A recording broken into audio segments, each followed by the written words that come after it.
Sizophendula imibuzo namhlanje. Khona umbuzo esawuphendula namhlanje.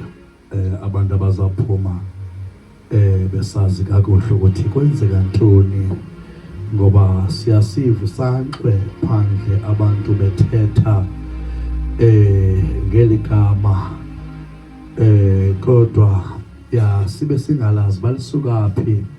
Baninzi babaleka nesijunqu sentambo ungambuza ukuthi isukaphi lento. Noba uYesu seyithethile kodwa umuntu ubamba nje lamazwi.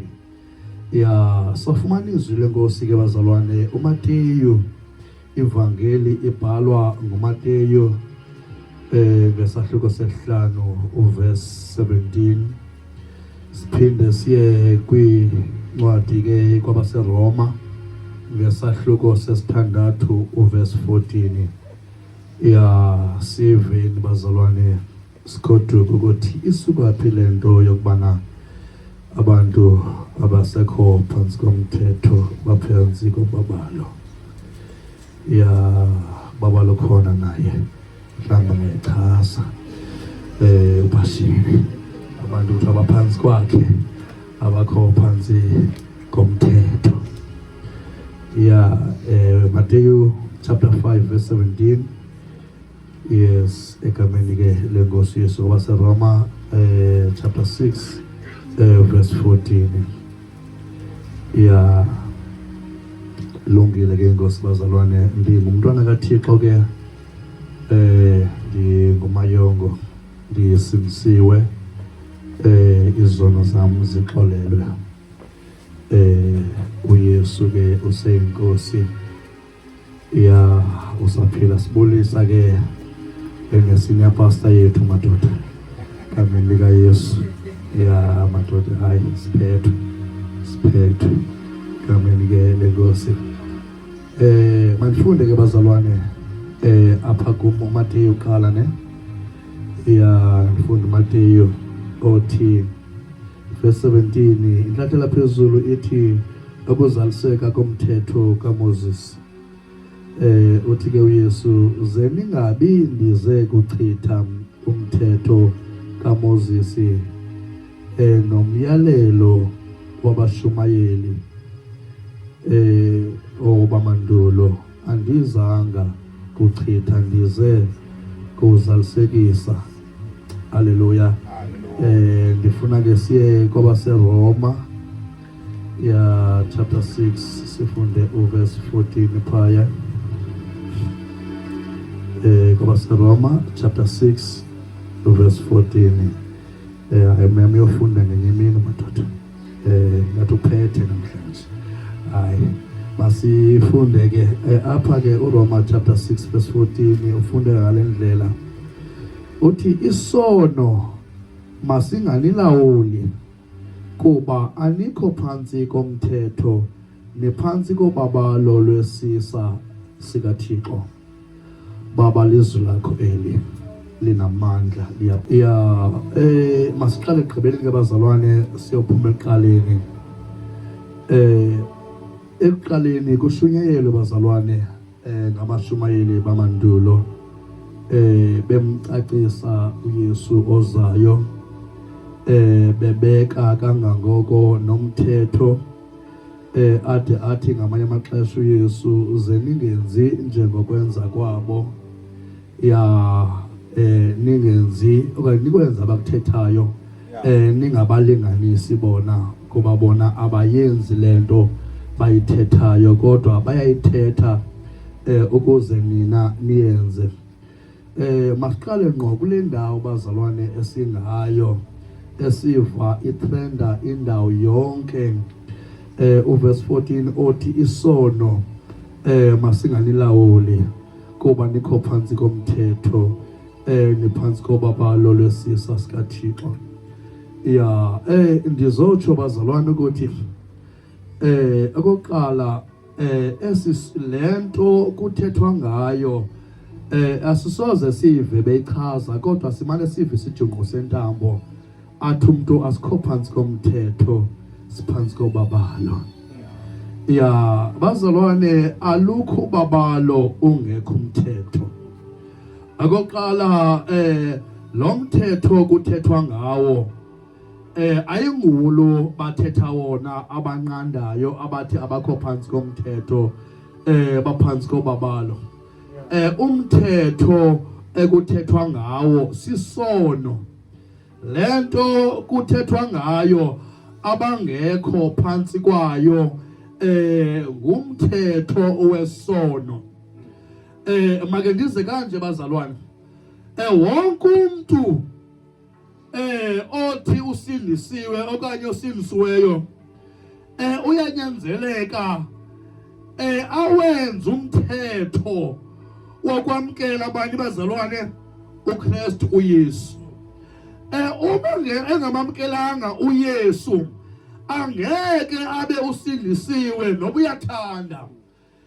Siyadinga ukuthi simamkele uYesu.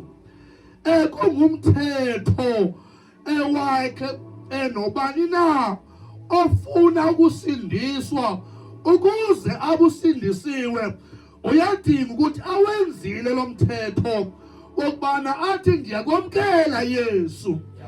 Ngaphandle kokumamkela uYesu awusoze ube usindisiwe, awusoze ube unalo ubabalo. Ubabalo luza ngokwamkela inkosi uKristu Yesu.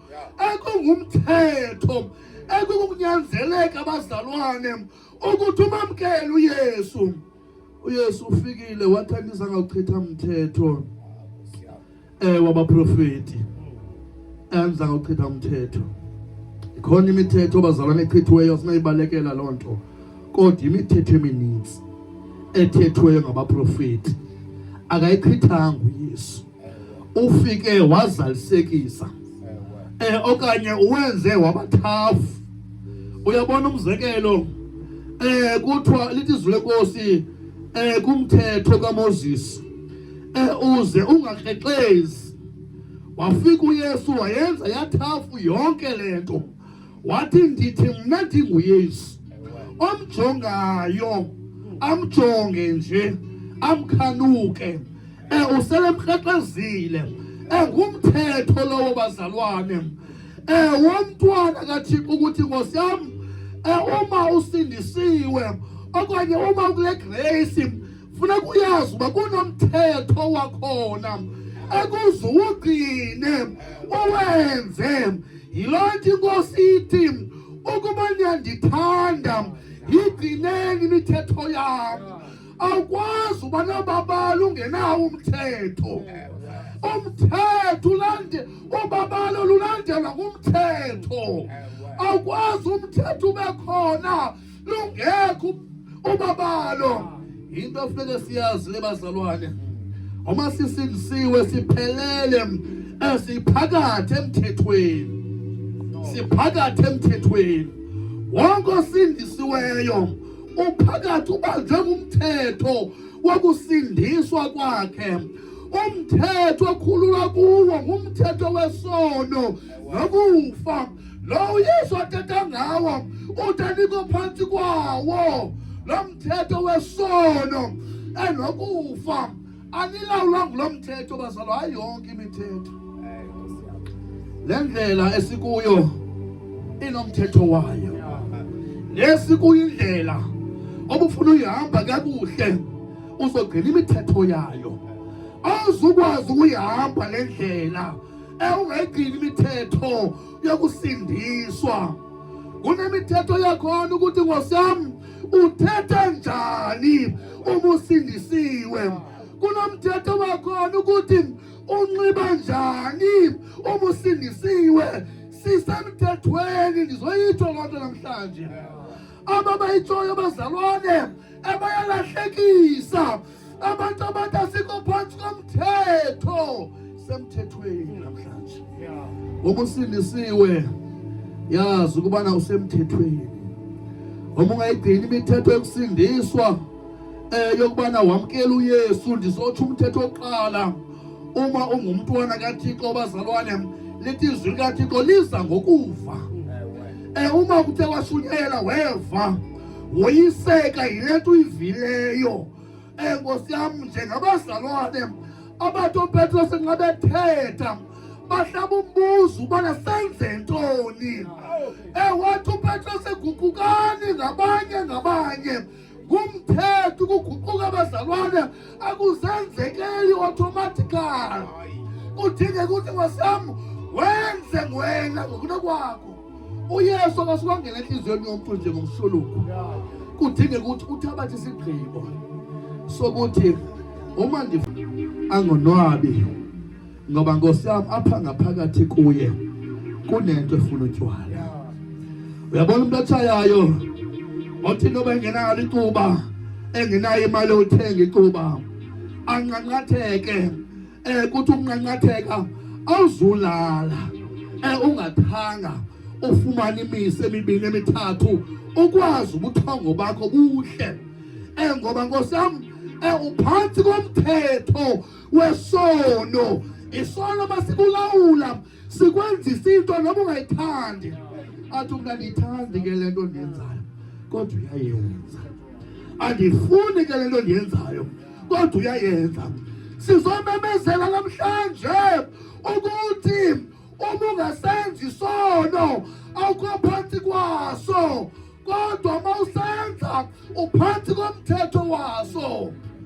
Uma ungasenzi isono uphansi kobabalo inyaniso, phansi kobabalo, phansi komthetho olubabalo. Uma usindisiwe wavuma uYesu wangena, umthetho wesono nomthetho wobomi awukwazi ubana baphile kunye bazalwane. Ngoba umthetho wesono ngumthetho wokufa, umthetho wobomi sakuba kuKristu Yesu sakhululwa kumthetho wesono nokufa. Asisaphili kufeni bazalwane. Into zasibangela siqualifye ukungaphile kufeni ukungadibani nesono bazalwane, ukungasenzi isono. Sizame by all means. Enyameni sithi inyama iyayifuna lento kuthi inyama yami azuyithola ngoba Nkosi yami ndakhululwa emthethweni wesono nokufa. Asaphili emthethweni wesono, asilawulwa sisono kodwa uYesu uthi ngiseyisile. Uma seyisile nathi seyisile. Uma uYesu eyisile nathi seyisile bazalwane. Soyiselwa ukuze soyise. Bazalwane soyiselwa kulento ebesiphatha ngobukhosi.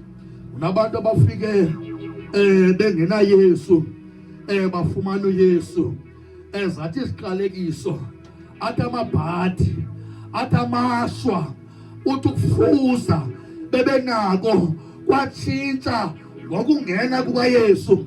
Ngoba amabhadi athe abona ubana makungena uYesu, amashwa abona uba makungena uYesu, izifo zabona uba uma kungena uYesu asikwazi uhlala noYesu.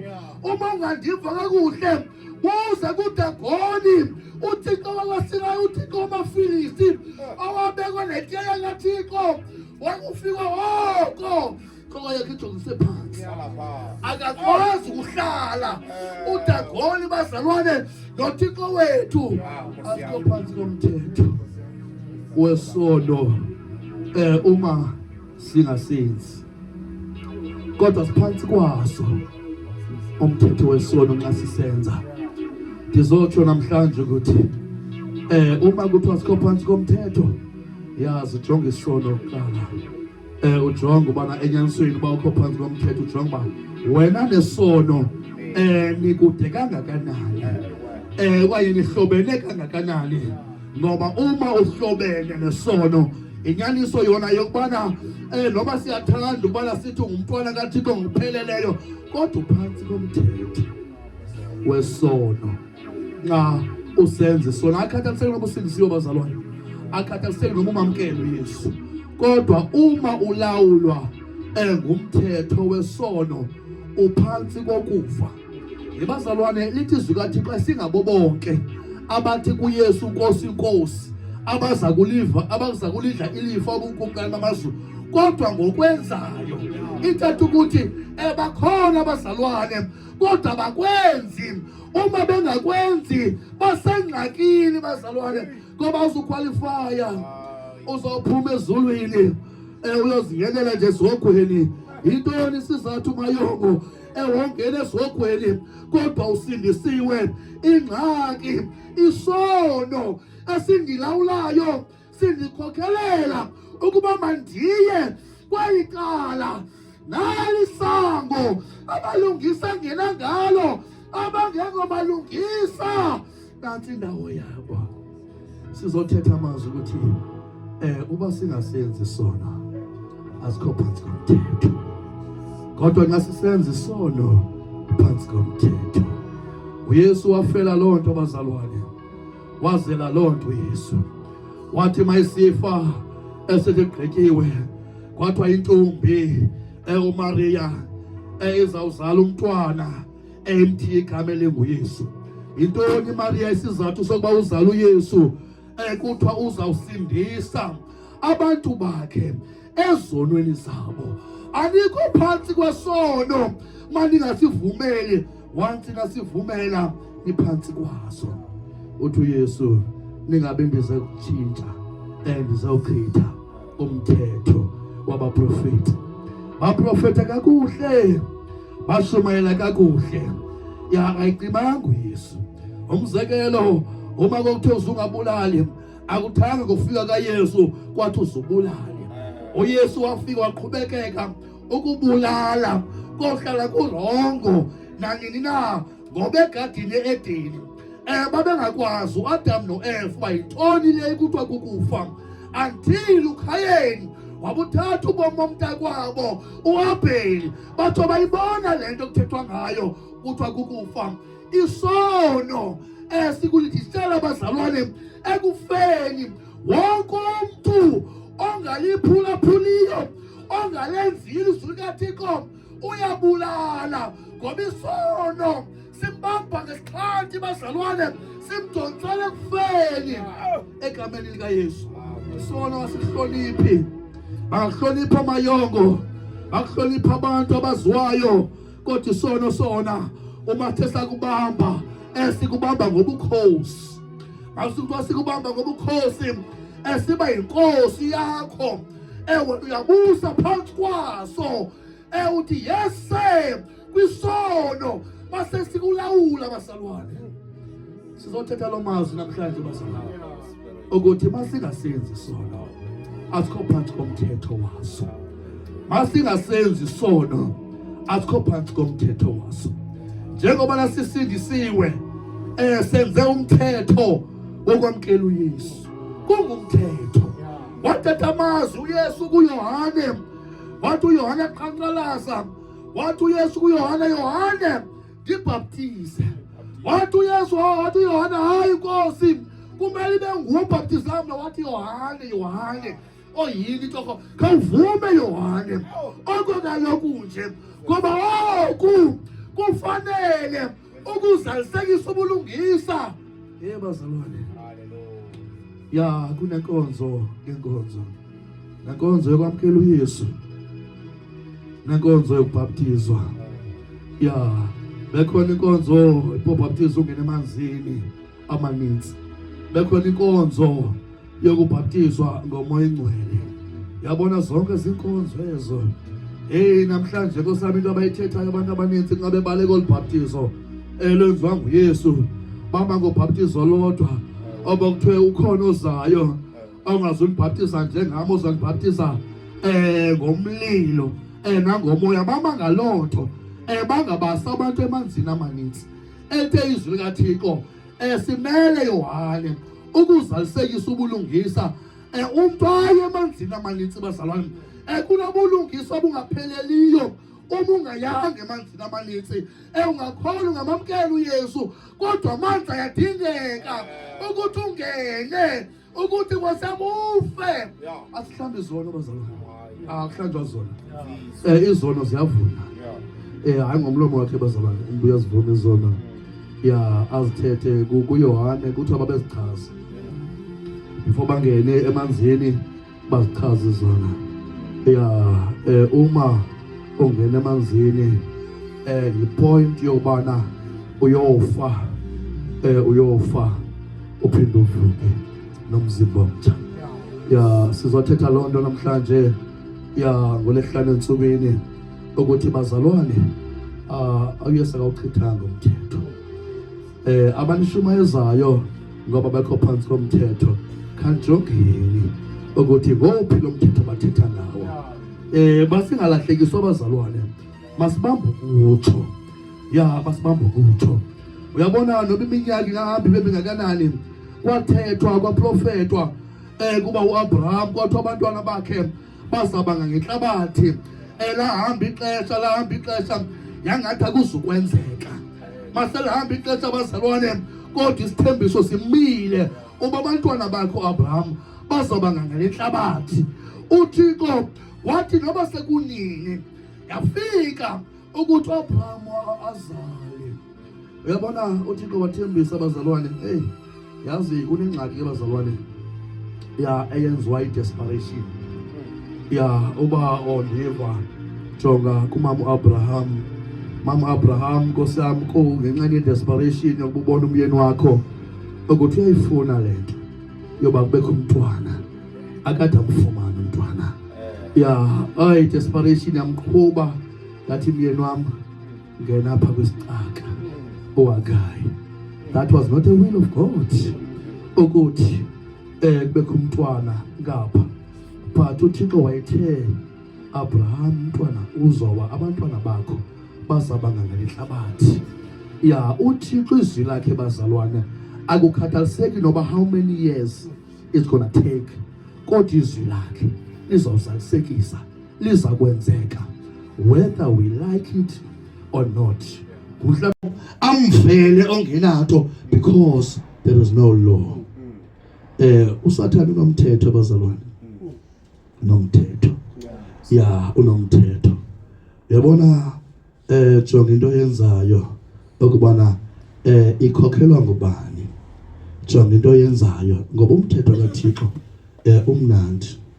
Uthi thabathani idyekwe yami nifunde kum ngoba nithobekile ndinobulali ndayifumanele ukuphumla imiphefumlo yenu. Ngumthetho kaThixo lowo bazalwane, ukuthatha idyekwe yakhe uthi usukubethanda ukundilandela makawuthathe umnqamlezo wakhe andilandele imihla ngemihla. Usubethanda makawuthathe umnqamlezo wakhe andilandele imihla ngemihla. Ngumthetho bazalwane, othakekho phansi komthetho bazalwane ukhona lo mthetho kuwo. Ngeke ube phakathi nendawo, ukhona lo mthetho uzawenza. Elisithi zikaThixo ngeke ukhonze inkosi ezimbini, uzoyithanda enye uyithi yenye. Lisho kanjalo zikaThixo namhlanje ukuthi andizakuchitha umthetho. Ndizokwasalondo ke bazalwane ukuthi namhlanje more than anything singekho phansi komthetho masijonge uba ababatshoyo inkoliso yabo balawulwa ngumthetho wesono. Ubeva ukuthi nantoni ethethwayo bayalwa nayo, bathi abakho phansi komthetho. Umbuzo umuntu ukuthi okay right, ukunxiba oku tatam umthetho. Angeke sikubukele sive kamnandi ungena pha kula mnyango unganxibanga. Ethetha ukubana ikhona into engahambi kakuhle somewhere somehow. Angeke ungumuntu unganxibi, ngathi unganxibi ikhona lenkosi isingenileyo. Awusazenzeli lento soyenziswa ngulukwenzisayo. Inkosi oxolo ke inisikelele thatha indawo yakho mphathi. Sonke isono siyahlatshwa